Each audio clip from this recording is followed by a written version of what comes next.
زندگی کی بنیاد جو ہے وہ یہ حقوق ہے۔ تو اس حوالے سے آج ہم قرآن کے حقوق پر ہماری بات ہوگی۔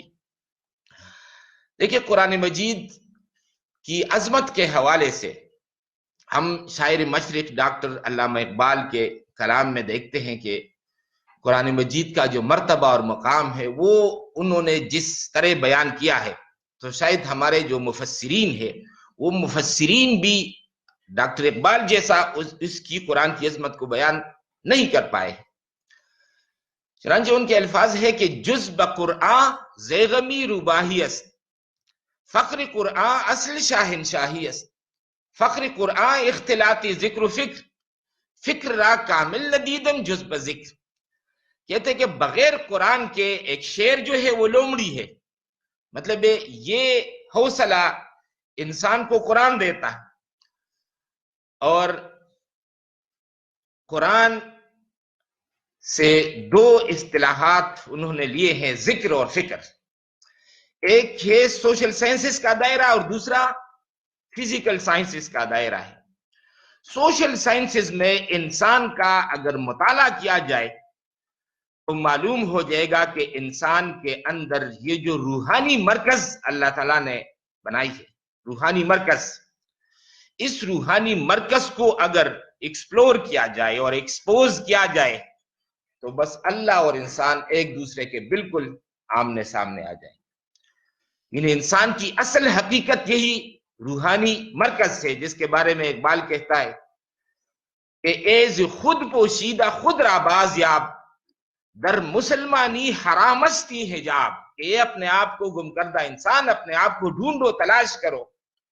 در مسلمانی حرامستی حجاب، تم مسلمان ہو مگر آپ کی جو اصل حقیقت ہے اس پر تو پردہ پڑا ہوا ہے، اس کو آپ نے بے پردہ اس حقیقت کو ابھی تک دیکھا نہیں۔ رمز دین مصطفیٰ دانی کے چیست، فاش دیدم خیش را شاہن شہیست۔ میں محمد الرسول اللہ صلی اللہ علیہ وسلم کے دین کا جو راز ہے وہ آپ کے سامنے اگر بیان کروں تو وہ ہے کہ فاش دیدن خیش را شاہن شہیست، جس نے اپنے آپ کو بے پردہ دیکھا، کھلا ہوا دیکھا، اس روحانی حقیقت پر جن کی نگاہ فوکس ہو گئی تو بس وہی شہنشاہ ہے۔ چیست دین، یہ دین کا خلاصہ کیا ہے؟ دریافتن اسرار خیش، یہ اپنے ان رازوں کو جو باطنی راز ہیں ان کو دریافت کرنے کا نام دین ہے۔ زندگی مرگست بے دیدار خیش، اور جس شخص کو یہ اپنا دیدار حاصل نہ ہو سکا اصل میں وہ زندہ نہیں مردہ ہے۔ آنکھ بے حق زیس جز مردار نیس، گرچہ کسدر ماتمی اوزار نیس۔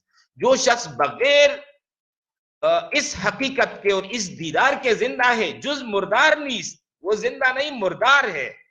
گرچہ کسدر ماتمی اوزار نیس، مگر اس شخص کی اس مردگی پر کوئی شخص ماتم نہیں کرتا، کیونکہ لوگ صرف فزیکل ڈیتھ کو ڈیتھ سمجھتے ہیں اور یہ ہے روحانی موت۔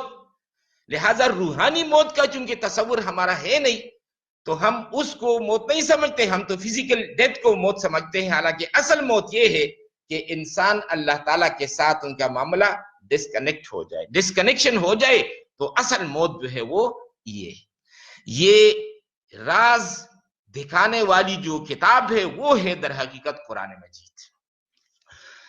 تو اب ہم آتے ہیں قرآن کے حقوق کی طرف۔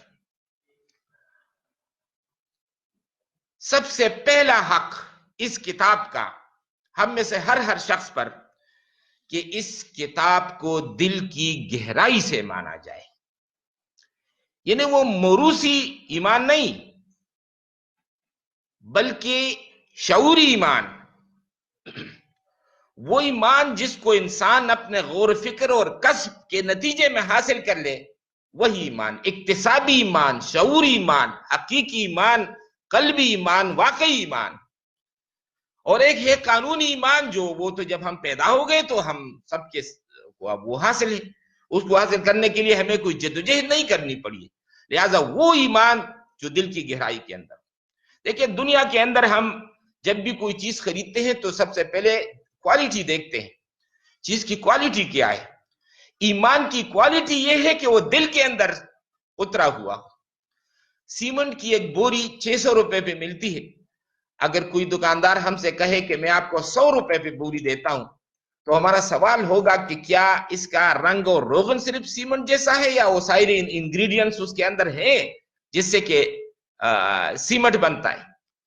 تو ایک ہے ایمان کا بالکل ظاہر اور نام، ایک ہے اس کی وہ اصل کوالٹی کہ اس کے اندر وہ انگریڈینٹس موجود ہے کہ نہیں، وہ اگر موجود ہے تو فبہا۔ لہذا اس حقیقی ایمان کو روشنی میں لانے کے لیے قرآن مجید کے اندر فرمایا اذا جاءک المنافقون قالوا نشهد انک لرسول اللہ، اے نبی صلی اللہ علیہ وسلم جب یہ منافقین آپ کے پاس آتے ہیں تو کہتے ہیں، ہم اقرار کرتے ہیں، گواہی دیتے ہیں کہ آپ اللہ کے رسول ہیں۔ واللہ یعلم انک لرسول، اللہ تو جانتا ہی ہے کہ آپ اللہ کے رسول ہیں۔ واللہ یشہد ان المنافقین لکاذبون، اور اللہ گواہی دیتا ہے کہ منافق جھوٹے ہیں، یہ جھوٹ بول رہے ہیں۔ مطلب یہ بات کہ آپ اللہ کے رسول ہیں یہ بالکل واقعہ ہے، حقیقت ہے، فیکٹ ہے، مگر یہ منافق چونکہ اس کے زبان اور دل کا کے اندر وہ ہارمنی نہیں ہے، یہ وہ دل سے نہیں کہہ رہا، اس کا جو باطنی وجود ہے اس کہنے میں وہ شامل نہیں ہے، لہٰذا یہ بات جھوٹی ہے جو یہ لوگ کہہ رہے ہیں۔ مطلب ہے جب تک یہ دل کی گہرائی سے یہ بات نہ کہیں تب تک ان کے ایمان کا کوئی اعتبار نہیں۔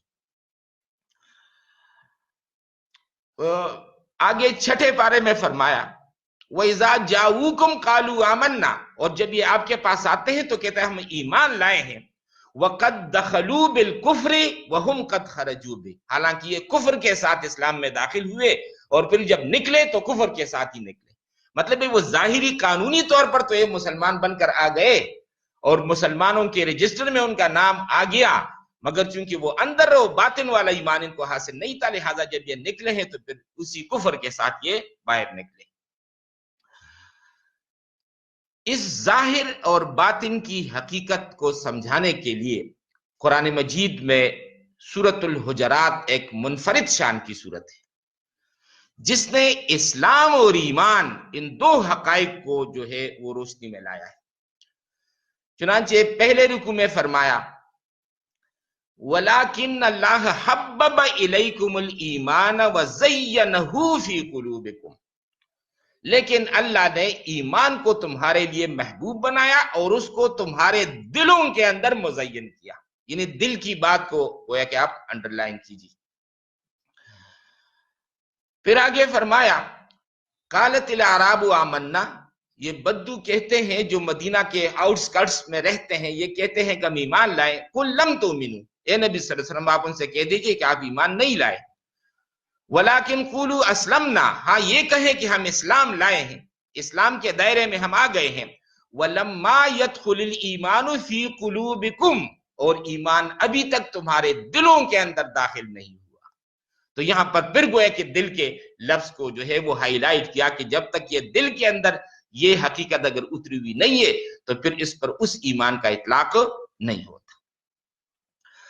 اور یہ بات عارف رومی، مولانا رومی جن کو کہتے ہیں اپنی مثنوی میں کہتے ہیں کہ تازہ کن ایمان ناز گفتی زبان، اے ہوارا تازہ کر دی در نہاں، کہ ایمان تازہ کرو، مگر میرا مطلب یہ نہیں ہے کہ بس زبان سے صرف کلمہ پڑھو، اے ہوارا تازہ کر دی در نہاں، خواہشات نفسانی کو تو آپ نے دل کے اس ڈرائنگ روم میں تازہ کر کے رکھا ہوا ہے، اور ایمان جو ہے تو وہ صرف بس الفاظ کی شکل میں تمہارے ہونٹوں پر ہے۔ اقبال کہتا ہے تو عرب ہو یا عجم تیرا لا الہ الا لغت غریب جب تک تیرا دل نہ دے گواہی، زبان سے کہہ بھی دیا لا الہ تو کیا حاصل، دل و نگاہ مسلمان نہیں تو کچھ بھی۔ تو کہ یہ وہ حقیقت ہے ایمان کے حوالے سے کہ ایمان کی اصل حقیقت تو یہ ہے کہ یہ قول سے آگے بڑھ کر کنوکشن کی صورت اختیار کر لے، انسان کے دل کی گہرائیوں میں بیٹھ جائے۔ چنانچہ ایک اور انداز سورۃ النساء میں آیا یا ایھا الذین آمنوا آمنو، اے ایمان والو ایمان لاؤ۔ انہیں عجیب انداز ہے کہ پہلے تو یہ تسلیم کیا جا رہا ہے کہ ایمان والو، اور پھر یہ کہ ایمان لاؤ۔ تو مطلب اے ایمان والو، لیگلی آپ کا سٹیٹس یہ ہے کہ آپ نے کلمہ پڑھ لیا تو بس آپ دائرہ اسلام میں شامل ہو گئے۔ اب ایک مسلمان کے جو حقوق ہے وہ آپ کے بھی ہیں دنیا کے اندر، مگر آخرت کے اندر جب اللہ تعالیٰ کے حضور آپ پیش ہوں گے تو وہاں پر پھر ایک دوسرا پیمانہ ہوگا کہ ان کے دلوں کو ٹٹولا جائے، دلوں کے اندر یہ حقیقت ہے کہ نہیں۔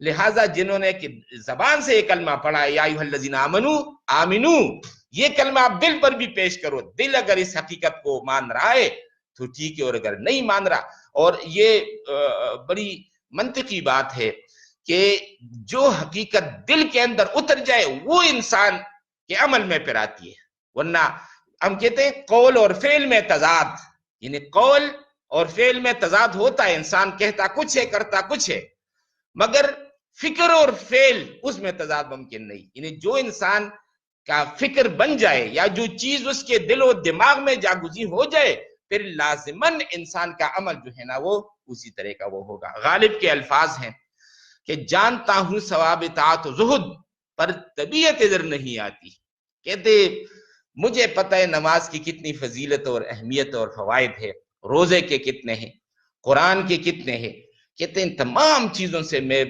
واقف ہوں، آگاہ ہوں، لیکن جب اذان ہوتی ہے نہ مسجد جاتا ہوں نہ گھر پر پڑھتا ہوں۔ یہ کیوں ایسا ہے؟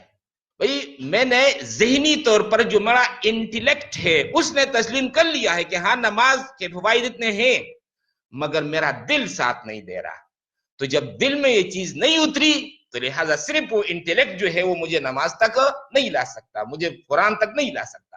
تو دل کو اس کے اندر شامل کرنا قرآن مجید کا سب سے پہلا حق ہر مسلمان پر جو ہے وہ یہ کہ انسان اپنے اس باطن کو آراستہ کر لے، اپنے دل کا نوٹس لے کہ دل کے اندر یہ حقیقت کس قدر وہ اتری ہوئی ہے۔ فارسی زبان کے ایک شاعر ہے عراقی رحمہ اللہ، تو ان کے خوبصورت الفاظ ہیں کہ ما ہیچ نداریم و غم ہیچ نداریم،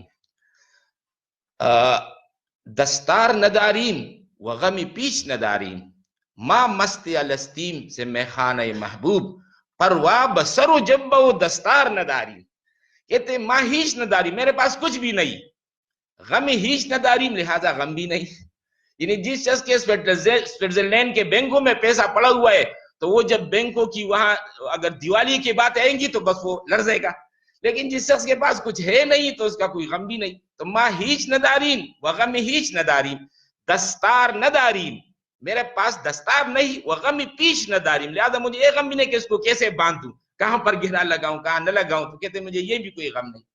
تو اب آگے وہ پتے کی بات ہے، ما مست الستیم ز میں خانہ محبوب، کہتے میرے دماغ میں اور دل میں تو بس وہ ایک بات جو آئی ہے جو اللہ تعالیٰ نے ارواح کو خطاب فرمایا، نویں پارے سورۃ اعراف میں جو ہے کہ ارواح ابھی ہماری یہ باڈیز نہیں تھی، صرف روحیں تھی، جب روحوں کو اللہ تعالیٰ نے مخاطب کیا الست بربکم، کیا میں تمہارا رب نہیں ہوں، قالوا بلا، تو ارواح نے کہا کہ ہاں۔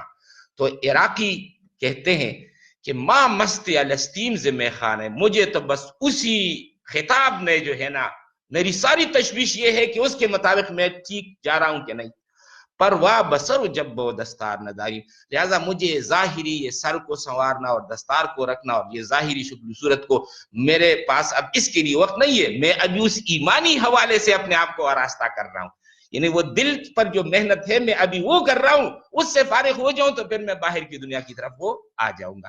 تو لہٰذا یہ قرآن مجید کا پہلا حق ہے کہ اس کو دل کی گہرائی سے مانا جائے، وہ ایمان جو ہے وہ عرفان اور یقین اور کنوکشن کی شکل اختیار کر لے، یہ کنوکشن اگر آ جائے تو بس پھر انسان کے عمل کا حصہ بن جائے گا۔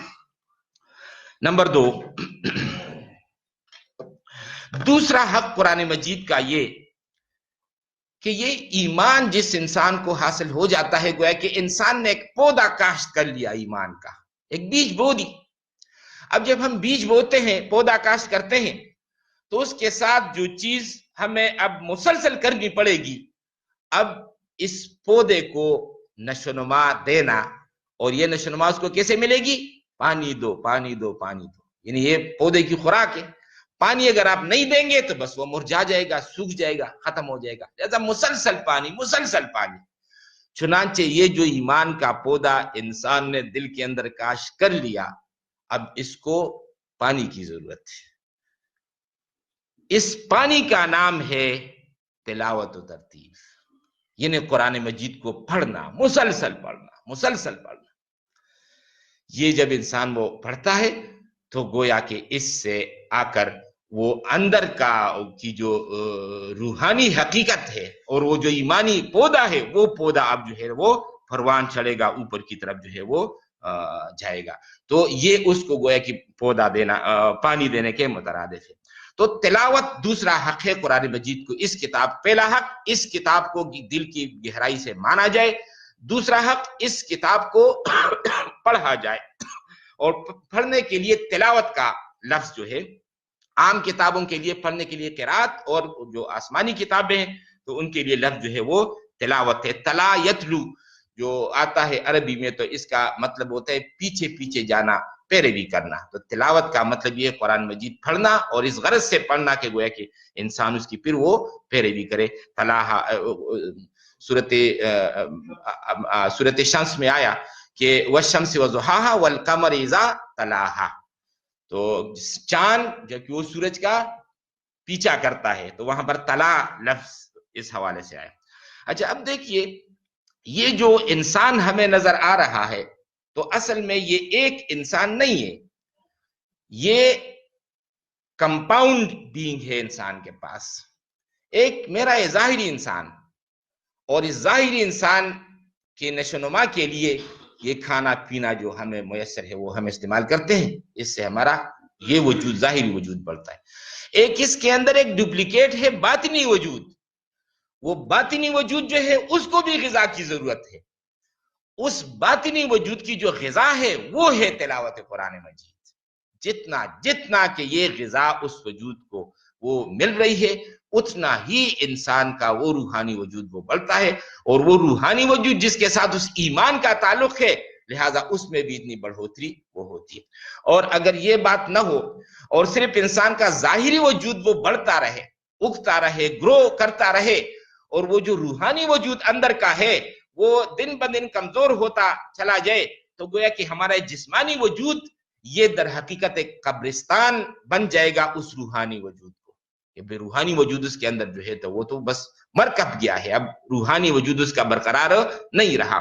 چنانچہ عارف رومی کے الفاظ ہے کہ اے دریغا اے دریغا اے دریغ، ماہ من پنہا بماند زیر میغ. دریغا فارسی میں افسوس کو کہتے ہیں کہ افسوس افسوس صد افسوس. ماہ من میرا جو چاند ہے، پنہا بماند وہ چھپ گیا ہے، زیر میغ وہ بادلوں کے اندر چھپ گیا ہے. مطلب ہے کہ میں نے اس ظاہری وجود کو اتنا زیادہ موٹا کر دیا ہے، اتنا موٹا کر دیا ہے، اور روح کو اتنا کمزور کر دیا ہے کہ بادل بن کر اس نے روحانی وجود کو چھپا دیا ہے، ختم کر دیا ہے. اب روحانی وجود کا میری زندگی کے اندر جو ہے کوئی عمل دخل نہیں رہا، بس صرف یہ کھانا پینا ہے اور صرف اس وجود کی وہ بڑھوتری ہے. تو لہٰذا قرآن مجید کی جو تلاوت ہے تو اس تلاوت سے یہ ایک غذا ہے، اور یہ غذا در حقیقت انسانی روح کو ملتی ہے. اس روح کے ذریعے ہم نے جو ایمان کا جو پودا کاشت کیا ہے اس کو گویا کہ پانی مل رہا ہے. تو یہ دوسرا حق. اور یہ جو تلاوت ہے تو اس بارے میں رسول اللہ صلی اللہ علیہ وسلم کی حدیث ہے کہ ان هذه القلوب تصدع كما يصدع الحديد اذا صابه الماء. قیل یا رسول اللہ صلی اللہ علیہ وسلم ما جلاؤها. کہتے ہیں یہ جو دل ہے، یہ دل بھی زنگ پکڑتے ہیں. جس طرح کے لوہا ہو اور اس کو اگر کسی نمی کی جگہ میں آپ رکھ دے تو لوہے کو بھی زنگ پڑ جاتا ہے. تو کہتے ہیں دلوں کے ساتھ بھی یہ معاملہ ہوتا ہے. تو پوچھا گیا کہ اے اللہ کے رسول، پھر اس کی صفائی ہم کیسے کریں، سیکل کیسے کریں؟ تو جواب دیا کہ کثرت و ذکر الموت و تلاوت القرآن. موت کی کثرت سے ذکر کیا کرو اور قرآن مجید کی تلاوت، قرآن مجید کی تلاوت. گویا کہ اس نے آ کر جسم اور بدن کے جو پردے اس پر پڑے ہیں اور اسی کی وجہ سے وہ زنگ آ گیا ہے، یا گناہوں اور نافرمانیوں کی وجہ سے جو زنگ آ گیا ہے، اس زنگ کو یہ تلاوت قرآن مجید کے ساتھ جو ہے وہ صاف کر لیا کریں. یہ تلاوت جو قرآن مجید کا دوسرا حق ہے ہر مسلمان پر. اس تلاوت میں ریگولیرٹی ہماری اور میننگ فلنس اس وقت پیدا ہوگی جب ہم بعض چیزوں کا ہم خیال رکھے. اس کا پہلی چیز ہے تجوید. ایک شخص قرآن کو تو پڑھ رہا ہے مگر غلط پڑھ رہا ہے. اور ہمارے ہاں بہت بڑا حادثہ یہ ہے کہ بہت سے لوگ یہاں تک کہ بعض ائمہ مساجد بھی غلط پڑھتے ہیں. انہیں اس طرف کہ اس کی اہمیت کیا ہے کہ قرآن مجید کو اگر آپ نے پڑھنا ہے تو پہلے تو قرآن مجید جو ہے نا صحیح پروننسیشن ہو تو اس کو صحیح کرو. وہ اگر آپ نہیں کرتے تو قرآن مجید کا وہ فائدہ تو حاصل نہیں ہو رہا. تو لہذا سب سے پہلی چیز ہے کہ ضروری جو تجوید کے ہمارے جو قواعد اور ضوابط ہے چاہیے کہ ہم میں سے ہر شخص کے علم میں ہو. جیسے سبحانک اللہم و بحمدیک و تبارک اسمک، یہ تینوں غلط.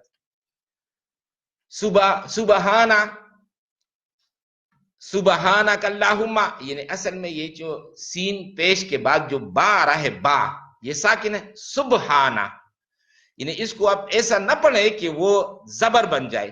سبحانک اللہم و بحمدک، اگر آپ نے وہ بحمدیک پڑھ رہے ہیں تو مطلب یہ دال اور کاف کے درمیان ایک یا لا رہے ہیں، اور یہ عام طور پر لوگ بس اسی وہ بحمدیک. وتبارک اسمک، اب را کے آگے الف نہیں ہے. وتبارک اسمک اور کسمو کا، بہت سے لوگ کسمو کا پڑھتے ہیں تو اس میں ایک اضافی وہ ہے. وتعالی جدو کا، تو دال کے بعد بھی ایک وہ پڑھتے ہیں. تو لہٰذا یہ جو ثنا ہے اس ثنا کے اندر بہت ساری غلطیاں ہیں. پھر الحمدللہ، یہ بھی غلط. بھائی آ کے بعد لام، اس پر تو جزم ہے. الحمدللہ، دال کے بعد وہ نہیں ہے. اگر ایک شخص الحمدللہ ہے تو مطلب وہاں پر وہ کا اضافہ ہوگی، اور اس سے آگے اور بھی ہے. تو یہ ہے کہ یہ سورہ فاتحہ جو ہر نماز میں ہم پڑھتے ہیں، اگر اس کا یہ حال ہے تو پھر باقی قرآن کا کیا حال ہوگا. تو لہٰذا سب سے پہلے ضروری چیز یہ ہے کہ انسان اس کو سیکھنے کی کوشش کرے، بنیادی قواعد میرے ذہن نشین ہو جائے، تاکہ جو کچھ میں پڑھتا ہوں وہ تو صحیح قواعد کے مطابق پڑھوں. تو تجوید. نمبر 2، روزانہ کا معمول، کہ یہ تلاوت اس طور پر نہ ہو کہ آج تو انسان نے ایک پارہ پڑھ لیا اور پھر 6 مہینے گزر گئے اور پھر اس کی طرف انہوں نے نگاہ نہیں کی. تو لہٰذا روزانہ کا معمول، چونکہ یہ غذا ہے روح کی، تو کھانا اگر ہم نے ظاہری وجود کو اگر کھانا ہم روز دیتے ہیں تو پھر تو چاہیے کہ روحانی وجود کو بھی روز کھانا ملے. تو روحانی وجود کو اگر 6 مہینے بعد کھانا دیں گے تو روحانی وجود جو ہے وہ تو بالکل کمزور ہو جائے گا. تو روزانہ کا معمول چیز زیادہ سے زیادہ انسان جو ہے وہ جو زیادہ سے زیادہ مقدار ہے کہ 3 دن میں قرآن مجید کو ختم کرنا، یا پھر کم سے کم کہ مہینے میں ختم کرنا، ہفتے میں ختم کرنا. یہ قرآن مجید کے اندر جو 7 منازل ہیں، تو یہ اسی وجہ سے کہ لوگ اس کو ایک ہفتے میں ختم کرتے تھے، ایک منزل ایک دن، پھر دوسرے دن، پھر تیسرے، پھر چوتھے دن. تو لہٰذا قرآن مجید جو ہے وہ ختم ہو جاتا تھا اور پھر اس کا آغاز کرتے تھے. تیسری چیز خوش الحانی ہے کہ قرآن مجید کو زیادہ سے زیادہ انسان یعنی میں جب قرآن مجید کی طرف اگر میری تھوڑی بہت توجہ ہوئی تو یہ بھی کہ کبھی مصر کے قراء حضرات کی تلاوت سننا، کبھی پاکستانی قراء کی، اور وہ جس انداز میں قرآن مجید کا وہ پڑھتے ہیں تو وہ انداز جا کر سیدھا انسان کے جو ہے وہ دل پر دستک دیتا ہے. اقبال کے وہ الفاظ ہیں کہ تیرے ضمیر پہ جب تک نہ ہو نزول کتاب، گرہ کو شاہ ہے نہ راضی نہ صاحب کشاف کے. قرآن جا کر انسان کے ضمیر کے دروازے پر وہ دستک دے. تو لہٰذا گاڑی میں انسان جا رہا ہے، اپنے پاس انہوں نے تلاوت اور خوبصورت تلاوت وہ سن رہے، بہت بڑا اس کا جو ہے نا وہ اثر ہوتا ہے. مصر کے جو مشہور مفسر اور عالم سید قطب شہید رحمہ اللہ، تو وہ اپنی کتاب جو جادہ و منزل ہے، جس پر کے بعد میں ان کو پھانسی بھی دی گئی، تو اس کتاب کے دیباچے میں وہ لکھتے ہیں اپنی ماں کو مخاطب کر کے، میری پیاری ماں، مجھے خوب اچھی طرح یاد ہے کہ جب ہمارے گھر کے قریب مسجد میں کوئی قرآن مجید پڑھنے کی اور محفل وہ ہوتی تھی تو آپ مجھے ہاتھوں میں اٹھا کے وہ دیوار کے پاس وہ آپ کھڑی ہوتی تھی اور میرے کان دیوار کے قریب کرتی تاکہ میں زیادہ سے زیادہ وہ قرآن مجید کو سنوں. یعنی آپ کے اندر اس قدر شغف تھا قرآن کے ساتھ اور یہ ذوق و شوق آپ کا تھا اور آپ چاہتی تھی کہ میرے اندر بھی منتقل ہو جائے. تو پھر جب انہوں نے قرآن مجید کی تفسیر لکھی تو سید قطب نے پھر اپنی ماں کو مخاطب کیا کہ میری پیاری امی جان، آپ کا بیٹا جس کو آپ حسن ترتیل کے زیور سے آراستہ کرنا چاہتی تھی، حسن ترتیل کے زیور سے تو آراستہ وہ نہ ہو سکا، مگر حسن تعویل کی دولت جو ہے وہ ضرور اس کے پاس ہے کہ انہوں نے قرآن مجید کی تفسیر کر دی. یعنی وہ اتنا قرآن مجید میں آگے بڑھا، اور یہ در حقیقت آپ کی دعائیں اور آپ کی چاہتے ہیں جس نے مجھے اس مقام تک وہ لایا ہے۔ تو مطلب یہ جو ہے خوش الحانی کے ساتھ تلاوت کرنا، یہ چیز پھر ایک امپرنٹ ہو جاتی ہے انسان کے دماغ پر، یہ انسان کو پھر ادھر ادھر وہ چھوڑتی نہیں۔ لہٰذا ہمیں چاہیے کہ شعوری طور پر ہم کوشش کریں کہ اپنے پاس ضرور اس کا ایک جو ہے نا کوئی سی ڈی وغیرہ وہ رکھ لے تاکہ ہم بار بار اس کو سنیں۔ اچھا، ایک اور چیز اس میں جو ضروری ہے وہ یہ کہ ظاہری اور باطنی آداب کا ہم خیال رکھیں کہ جہاں ہم قرآن مجید کو پڑھنا شروع کر دیں تو اس کے ساتھ یہ ہو کہ انسان باوضو ہو، قبلہ رو بیٹھا ہو، پاک جگہ پہ ہو، اور کچھ آداب باطنی ایسے کہ انسان کے اوپر قرآن کی جو عظمت ہے وہ طاری ہو کہ میں یہ کوئی عام کتاب کے سامنے نہیں بیٹھا ہوں، اور پھر یہ سوچ ہو کہ میں قرآن کے مطابق اپنے آپ کو بدلوں گا۔ اگر میری زندگی کے اندر کوئی چیز ایسی سامنے آئی جو قرآن تو کچھ اور کہہ رہا ہے، میری زندگی کے اندر کوئی اجد ہے، تو پھر میں اپنی زندگی کو وہ بدلوں گا۔ تو قرآن کے تقاضوں کے مطابق بدلنے کا عزم یہ ہو، یہ ساری چیزیں ہو تو گویا کہ تلاوت جو ہے اور بھی میننگ فل وہ ہو جاتی ہے۔ اس طرح ترتیل ٹہر ٹہر کر پڑھنا، یعنی بہت زیادہ جلدی سے نہیں، ٹہر ٹہر کر جب انسان پڑھتا ہے تو وہ دل کے دروازے پر دستک دیتا ہے۔ اور اس غرض کے لیے ضروری ہے کہ ہم قرآن مجید کا زیادہ سے زیادہ حصہ ہمیں حفظ ہو۔ انسان تہجد کی نماز میں جو ہے وہ کھڑا ہو جائے، یعنی تہجد بھی عام طور پر ایک رواجی چیز بن گئی ہے۔ قرآن مجید کیا ہے کہ وَمِنَ اللَّيْلِ فَتَهَجَّدْ بِهِ نَافِلَةً لَكَ، اور رات کے وقت اس کے ذریعے سے تہجد میں مشغول ہو جائے۔ کس کے ذریعے سے؟ قرآن کے ذریعے۔ یعنی تہجد اس لیے تھا کہ وہ جو رات کا وقت جو خاموشی ہوتی ہے، اب اس وقت قرآن شروع کرو۔ تو ہم لوگوں نے بس وہ کوئی 8 رکعتیں یا 10 رکعتیں بس جلدی جلدی جو ہے نا اس کو ختم کر لیتے، حالانکہ چاہیے تھا کہ زیادہ سے زیادہ قرآن حفظ ہوتا، زیادہ سے زیادہ انسان اس میں پڑھتا۔ تو لہٰذا یہ تقاضا وَمِنَ اللَّيْلِ فَتَهَجَّدْ بِهِ والا معاملہ، یا جیسے قرآن کے اندر آئے کہ وَجَاهِدْهُمْ بِهِ جِهَادًا كَبِيرًا، اور اس کے ذریعے سے ان کے ساتھ جہاد کرو۔ مطلب جہاد کا جو انسٹرومنٹ نمبر 1 ہے وہ ہے قرآن مجید۔ اور ہم لوگوں نے پھر بعد میں جا کر کچھ اور قسم کے پریکٹسز جو ہے وہ تو رواج پا گئے، اور قرآن مجید جو ہے وہ بیک گراؤنڈ میں چلا گیا۔ تو ترتیل اور حفظ، تو یہ ساری چیزیں یہ گویا کہ آداب ہے، ان آداب کو سامنے اگر ہم رکھ سکیں تو تلاوت اور ترتیل جو ہے نا اس سے ہم صحیح طریقے سے برابر وہ ہوں گے۔ تیسرا حق قرآن مجید کا ہے کہ اس کتاب کو سمجھا جائے۔ پہلا حق تھا اس قرآن پر دل کی گہرائی سے ایمان لائے جائے، مانا جائے۔ دوسرا حق تھا اس کتاب کو بار بار پڑھا جائے، اور تیسرا حق ہے کہ اس کتاب کو سمجھا جائے۔ ظاہر بات ہے قرآن مجید اس لیے آیا ہے کہ اس کو سمجھا جائے۔ چنانچہ مولانا امین حسن اصلاحی رحمہ اللہ کی جو چھوٹی کتاب ہے تدبر مبادئ تدبر قرآن، اس میں ایک جگہ لکھتے ہیں کہ محض الفاظ کی تلاوت کر لینا اور قرآن کے معنی کی طرف توجہ نہ دینا صحابہ کا طریقہ نہیں۔ یہ طریقہ تو اس وقت سے رائج ہوا جب لوگوں نے قرآن مجید کو ایک صحیفہ ہدایت سمجھنے کی بجائے محض حصول برکت و ثواب کی ایک کتاب سمجھنا شروع کر دیا۔ جب زندگی کے نشیب فراز میں رہنما ہونے کی بجائے اس کا مصرف یہ رہ گیا کہ ہم جس ضلالت اور گمراہی کا ارتکاب کریں قرآن کے ذریعے سے اس کے اندر برکت ڈال دیا کریں، جب لوگوں نے اس کو تعویذ کے طور پر استعمال کرنا شروع کر دیا کہ جب وہ اپنے شیطانی مقاصد کی تکمیل کے لیے نکلیں تو قرآن ان کے ہاتھ میں ہو تاکہ اپنے شیطانی مقاصد میں کامیاب ہو جائیں۔ دنیا کی شاید ہی کوئی کتاب ہو جس نے سب سے زیادہ زور اس بات پر دیا ہو کہ اس کا حقیقی فائدہ صرف اسی شکل حاصل کیا جا سکتا ہے جب اس کو پورے غور و فکر کے ساتھ پڑھا اور سمجھا جائے، مگر دنیا کی واحد یہ کتاب ہے جو ہمیشہ آنکھ بند کر کے پڑھی جاتی ہے۔ تو مطلب ایک اور حادثہ ہے کہ قرآن مجید صرف ثواب کی کتاب جو ہے وہ رہ گئی ہے، اس کو سمجھنے کے لیے کہ اس کو سمجھنا۔ تو تیسرا حق قرآن مجید کا سمجھ، اور یہ جو سمجھنا ہے اس کے لیے الفاظ استعمال میں کرتا ہوں تذکر اور تدبر، اس کے 2 لیولز ہیں۔ تذکر ایک ہے کہ جو قرآن مجید کے جو سرفیس پر جو کچھ چیز پڑی ہوئی ہے جو حقیقت ہے اس کو اٹھا لینا۔ جیسے سمندر ہے، سمندر کے سرفیس پر کچھ چیزیں پانی کی ہوتی ہے، کچھ چیزیں آپ اگر غوطہ کریں گے تو نیچے سے لائیں گے۔ تو سرفیس پر اس کا جو مفہوم ہے وہ ہے تذکر، کہ اس کتاب کو جو آپ پڑھیں گے تو اس دنیا کے اندر ہوتے ہوئے آپ کے سامنے جو کچھ ہے آپ دنیا کے اندر غرق نہیں ہوں گے، بلکہ دنیا کے ورے اور پیچھے وہ اصل حقیقت اللہ کی جو ہے نا اس پر آپ کی نظر جو ہے وہ ٹک جائے گی۔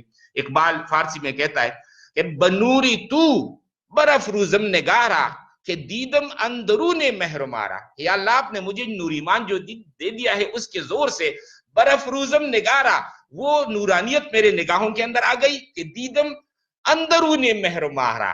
تو میں صرف عام سائنسدانوں کی طرح چاند سورج ستاروں کو نہیں دیکھتا، بلکہ چاند سورج ستاروں کے پیچھے جو حقیقت ہے میں اس کی طرف میری نگاہ جاتی ہے، میں اس حقیقت تک وہ پہنچتا ہوں. تو لہذا یہ کہ اس حقیقت تک انسان جو ہے نا وہ پھر پہنچتے ہیں تذکر. اور اس حوالے سے قرآن مجید اپنے آپ کو ذکرہ تذکرہ یہ یاد دہانی ہے. مطلب جو کچھ یہ کتاب کہتی ہے آپ کے وجود کے اندر یہ چیز اللہ تعالیٰ نے پوٹینشلی رکھ دی ہے، اس پر دنیا کے گرد غبار آ گئے ہیں، پردے آ گئے ہیں. لہذا قرآن مجید جب انسان پڑھتا ہے تو پردے اٹھتے چلے جاتے ہیں، اور اندر کا وہ اصل انسان جو ہے، وہ اصل حقیقت وہ چنانچہ قرآن میں آیا افلا ينظرون الى الابل كيف خلقت، کیا یہ اونٹوں کو نہیں دیکھتے کیسے پیدا کی گئی، والى السماء كيف رفعت، اور آسمان کو نہیں دیکھتے کیسے بلند کیا گیا، والى الجبال كيف نصبت، اور پہاڑوں کو نہیں دیکھتے کہ کیسے نصب کر دیے گئے گویا کہ زمین کی میخیں ہیں، والى الارض كيف سطحت، اور زمین کی طرف وہ نہیں دیکھے کس طرح اس کو رہن سہن کے لیے ہموار بنا دیا گیا ہے. فذکر انما انت مذکر، اے نبی صلی اللہ علیہ وسلم بس آپ ان لوگوں کی نگاہ ادھر منعطف کیجئے، باقی آپ کا کام یہ نہیں کہ ہاتھ سے پکڑ کر آپ کسی کو جنت لے جائیں، باقی حقائق ہر انسان کے اندر ہیں، اللہ نے رکھی ہوئے، پردے ہٹا دو اور ان سے کہو کہ یہ حقیقت، پھر یہ آگے کا راستہ انسان جو ہے نا وہ خود بخود طے کرے گا. تو یہ تذکر. اور دوسرا جو لیول ہے تو دوسرا لیول ہے تدبر کا، کہ وہ لوگ جن کو اللہ تعالیٰ نے بڑا دماغ دے رکھا ہے وہ قرآن مجید کو جو وقت کا جو اعلیٰ ترین علمی سطح ہے اس کے مطابق وہ پڑھیں اور پھر جو ہے نا وقت کا جو چیلنج ہے اس کا جواب دے. جیسے کہ ڈاکٹر اقبال کا لیول ہے، مولانا مودودی کا لیول ہے، ڈاکٹر رفیع الدین کا لیول ہے، اس لیول پر اس قرآن مجید کو وہ جو آپ پڑھیں گے تو اس کے اندر سے پھر جو ہے یہ وہ گویا کہ قرآن کے سمندر کے اندر ایک غوطہ ہوگی، اور جو موتی پھر انسان کو نظر آئیں گے تو وہ موتی وہاں سے لائیں گے. تو یہ تین حق کا چوتھا حق قرآن مجید کا کہ یہ پہلا حق تھا اس قرآن کو مانا جائے، دوسرا تھا اس کو پڑھا جائے، تیسرا تھا اس کو سمجھا جائے، چوتھا یہ کہ یہ ماننا پڑھنا اور سمجھنا کس لیے؟ تاکہ یہ عمل میں آ جائے. اگر انسان نے وہ ایمان بھی لا چکا ہے، وہ پڑھتا بھی ہے اور سمجھا بھی ہے مگر عمل میں نہیں ہے تو ایک دوغلا پن ہے بہت بڑا، کہ یہ تو گویا کہ ایک پیتھالوجی ہے کہ یہ انسان کے اندر کیا ہے، بھئی سب کچھ سمجھ رہا ہے پھر بھی یہ عمل کے اندر وہ نہیں ہے، تو یہ گویا کہ یہ مرض کی علامت ہے. تو چوتھا حق ہے کہ قرآن پر عمل کیا جائے. اور یہ جو عمل ہے تو عمل کے بھی دو درجے ہیں، ایک یہ کہ انفرادی زندگی کا عمل اور دوسرا اجتماعی زندگی کا عمل. انفرادی زندگی کا عمل یہ ہے کہ میں جب قرآن کو میں نے پڑھا اور سمجھا اور مجھے نظر آیا کہ فلاں فلاں چیزیں تو میری زندگی میں ہے وہ تو قرآن کی ہدایت کے بالکل برعکس ہے، تو لہٰذا اب میں نے اپنی زندگی سے وہ غلط چیزیں نکال لی اور اپنی انفرادی زندگی پر گویا کہ میں نے اب اپنے اندر وہ اطاعت پیدا کر لی کہ اب میں قرآن کے سامنے وہ جھک کیا. اقبال کے بڑے خوبصورت الفاظ ہیں کہ ناکسز فرما پذیری کس شود، کہ جو ناقص انسان تھا جس کی کوئی حیثیت نہیں تھی، از فرما پذیری جب قرآن کے سامنے اس نے سر رکھ دیا، کس شود اب اس سے قیمتی انسان بن گیا. ناقص فرما پذیری کس شود آتشر باشد ز طغیاں خس شود. کہتے آگ ذرا روشن کر دو، اس میں آپ نے ایندھن ڈال دیا، جب سارا ایندھن جل گیا، آگ کے شعلے بلند ہوئے، ایندھن ختم ہو گئے تو شعلے پھر نیچے آ گئے. ٹھیک ہے، تو اتنا سر اوپر رکھنا جو ہے نا یہ بالکل عارضی طور پر ہوتا ہے. فرعون کا سر اوپر گیا مگر وہ عارضی تھا، پھر زمین کی طرف وہ آ رہا. بادرا زندان گل خوشبو کند قید بورا نافع آہو کند. مثال دیتے ہیں کہ دیکھو ایک ہے ہوا اور ایک ہے خوشبو.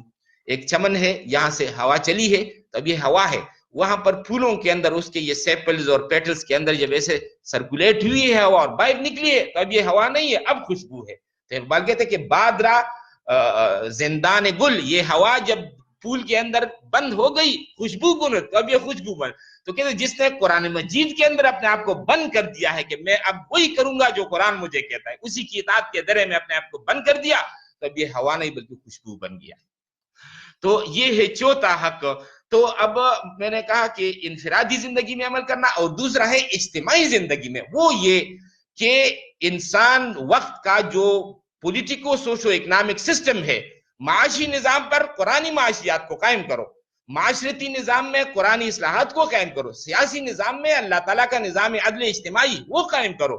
اگر وہ نہیں ہے تو پھر مساجد کے اندر پھر نمازیں ہیں اور روزے ہیں، اور وہاں پر جو ہے نا ایک ظالمانہ اور غیر منصفانہ نظام جو ہے وہ ہوگا. لہذا اس طرف سے بھی ہم انتہائی جو ہے قرآن مجید کی ناقدری ہو رہی ہے کہ قرآن مجید صرف مسجدوں کے اندر وہ پڑا ہوا ہے. ہمارے پارلیمنٹ ہاؤس میں، اسمبلی ہال کا، وہاں پر در حقیقت قرآن مجید کو حکمران بنانا چاہیے. تو یہ ہے اجتماعی سطح پر قرآن مجید پر عمل کرنا، اور وہ امت مسلمہ کی اجتماعی ذمہ داری ہے. وہ کسی ایک جگہ اس کو قائم کر کے دکھائیں اور دوسرے لوگوں کے پھر دعوت دے تاکہ سارے لوگ قرآن کا نظام جو ہے وہاں پر وہ قائم کر لے.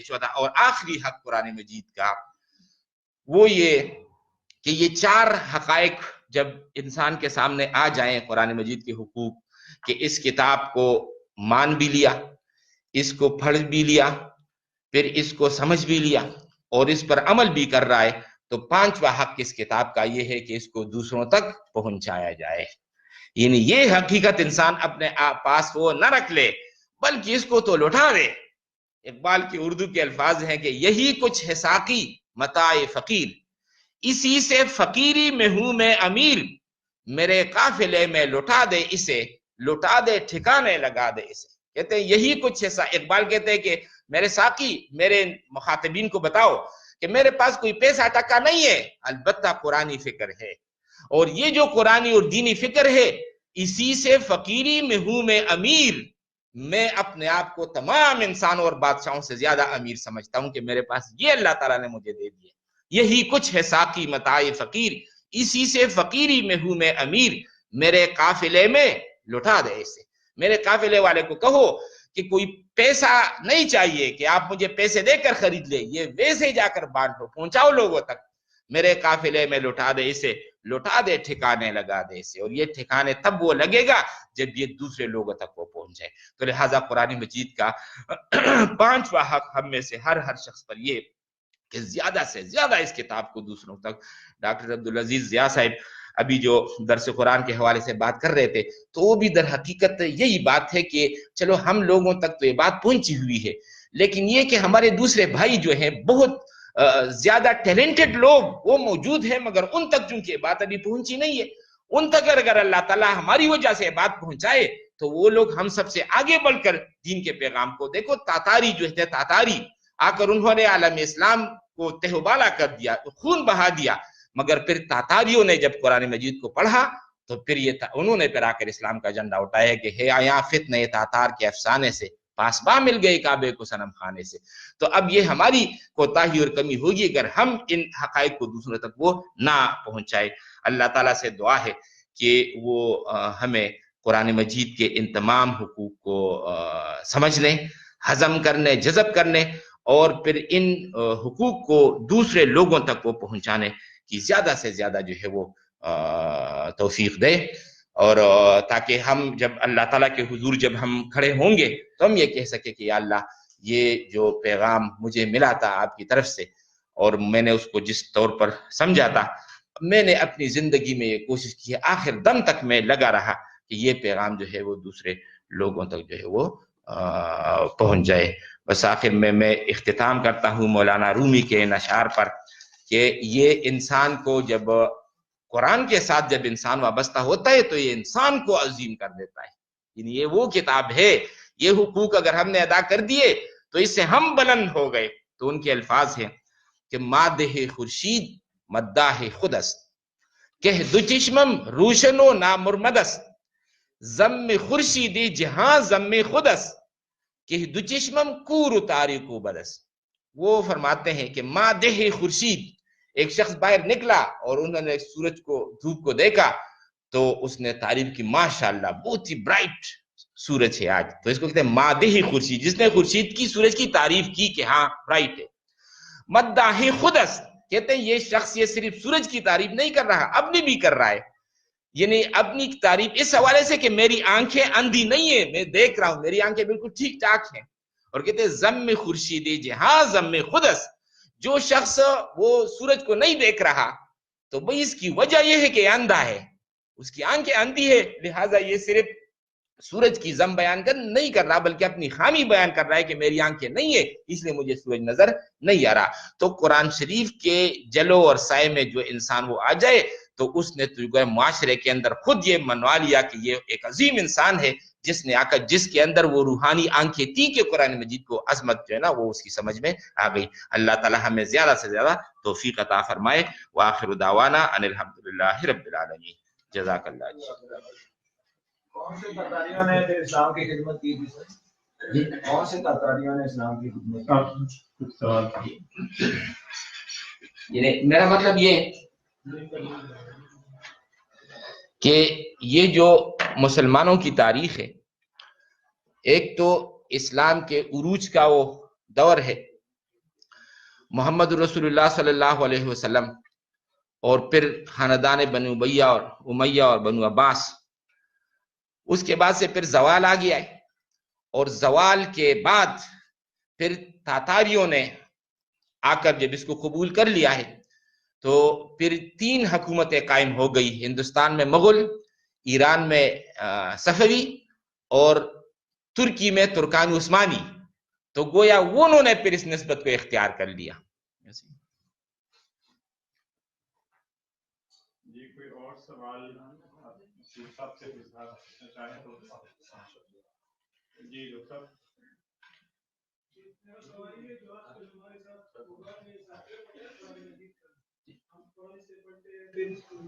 موبائل اور واش روم بھی جاتے ہیں ہمارے جیبوں میں بھی ہوتا ہے ہمارے نیچے بھی آتا ہے ہمارے بچے بھی جاتے ہیں کہیں پہ. کیا یہ قرآن پاک کی نافرمانی تو نہیں ہے یا ہم حقوق کی پامالی تو نہیں کر رہے ہیں؟ نہیں، بس انسان احتیاط کر لے. باقی تو بہت ساری چیزیں ایسی ہے کہ جس سے ہم وہ بچ نہیں سکتے. زیادہ سے زیادہ احتیاط کی ضرورت ہے. صحیح. عربی عربستان میں عرب عالم سے یہی آپ کا سوال پوچھا گیا کہ جی ہمارے پاس یہ ہے موبائل اس میں قرآن ہے ہم باتھ روم میں لے جاتے ہیں. تو نے کہا یار اس میں کوئی قواعد نہیں ہے آپ اگر آپ رکھ سکتے لیکن وہ گم ہو جائے گا. ظاہر بات ہے بڑا لاس ہو جائے گا تو آپ لے جائیں. تو اس نے پھر سوچا کہ نہیں اس میں تو قرآن ہے. اس نے کہا آپ کے دماغ میں اور آپ کے دل میں تبارک الذی سورہ یاسین ہے کہاں ہے اس کو بھی باہر چھوڑتے ہو. صحیح. مطلب ہے کہ بہت چھوٹی باتیں بس انسان احتیاط کرے. کوئی ظاہری طور پر ایسا ہو قرآن کا تو اس کو معاشرے میں اس طرح ہے کہ کلمہ پڑھنے کے بعد جس طرح نماز پہ زور دیا جاتا ہے کہ فرض ہے پڑھنی چاہیے اور اس میں اتفاق کا حالت بہت ضروری عمل ہے. کیا اسی طرح جب جو ہماری عام سوسائٹی ہے اس کا کسی طرح بالکل رجحان نہیں ہے تو ہم یہ پبلک میں کہہ سکتے ہیں کہ جس طرح آپ نماز پڑھتے ہو فرض ہے بھائی نہیں قرآن بھی پڑھو یہ بھی فرض ہے پبلک. جی ہاں ہاں جی صحیح ہے. یعنی یہ تو اصل میں وہ جو حادثہ ہوا کہ قرآن مجید پس منظر میں چلا گیا ہے اور یہ درس قرآن اس لیے ہے کہ قرآن مجید کی جو وہ حقیقت اور عظمت ہے وہ سامنے لائی جائے. تو یعنی جو رسول اللہ صلی اللہ علیہ وسلم کے جو فرائض منصبی قرآن میں 4 مقامات پر 4 بیان ہوئے ہیں. 4 مقامات پر اور 4 یتلو علیہم آیاتی وہ ان پر اللہ کی آیات تلاوت کرتا ہے. وَيُزَكِّيهِمْ ان کا تزکیہ کرتا ہے. وَيُعَلِّمُهُمُ الْكِتَابَ ان کو کتاب سکھاتا ہے. وَالْحِكْمَةَ اور حکمت سکھاتا ہے. ٹھیک ہے. اب یہ جو 4 ہیں ان 4 کا منبع اور سرچشمہ ہے قرآن مجید. ویسے اس میں جب ہم دیکھتے ہیں یتلو علیہم آیاتی ہی وہ آیات تلاوت کرتا ہے اور پھر 3 نمبر پر آیا کہ وَيُعَلِّمُهُمُ الْكِتَابَ اور وہ ان کو کتاب سکھاتا ہے. تو بظاہر یہ ایک ہی بات معلوم ہوتی کہ بھئی آیات کی تلاوت کرنا اور کتاب سکھانا ہو تو ایک ہی بات ہے مگر حقیقت میں یہ ایک نہیں ہے. قرآن مجید کی مختلف حیثیتوں کو یہاں پر جو ہے نا وہ ظاہر کیا گیا ہے. قرآن مجید کا وہ حصہ جس میں کہ احکام نہیں ہے اور اس نے صرف انسان کو اورینٹیشن دی کہ اس کائنات کے اندر آپ کی حیثیت کیا ہے. آپ کیا کوئی کمانڈنگ پوسٹ پر ہے یا سبارڈینیٹ ہے, ماتحت کی حیثیت ہے, غلام کی حیثیت ہے آپ کی. مکے کے اندر جو قرآن نازل ہوا اس قرآن نے آ کر لوگوں کے اس نقطہ نظر کو درست کر لیا.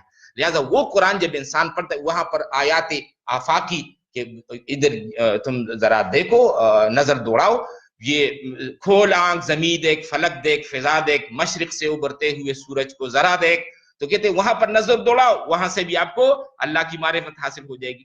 پھر نمبر 2 آیات انفسی اپنے اندر، وفی انفسکم افلا تبصرون، اور تمہارے اندر بھی یہ حقیقت موجود ہے، کیا تمہیں نظر نہیں آتا؟